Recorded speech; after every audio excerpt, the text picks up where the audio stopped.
વડોદરાના શિનોર તાલુકા પંચાયતમાં ભાજપમાં ભડકો. પ્રમુખ અર્ચનાબેન રાય વિરુદ્ધ આજે ફરીથી કરવામાં આવી શકે છે અવિશ્વાસની દરખાસ્ત.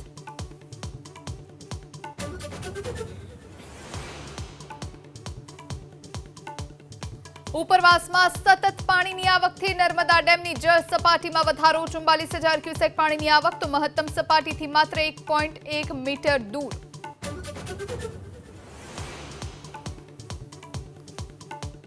મચ્છરજન્ય અને પાણીજન્ય રોગચાળો વકર્યો. અમદાવાદમાં 14 દિવસમાં ડેન્ગ્યુના નોંધાયા 282 કેસ. ચિકનગુનિયા, ટાઇફોઇડ અને મલેરિયાના કેસમાં પણ વધારો.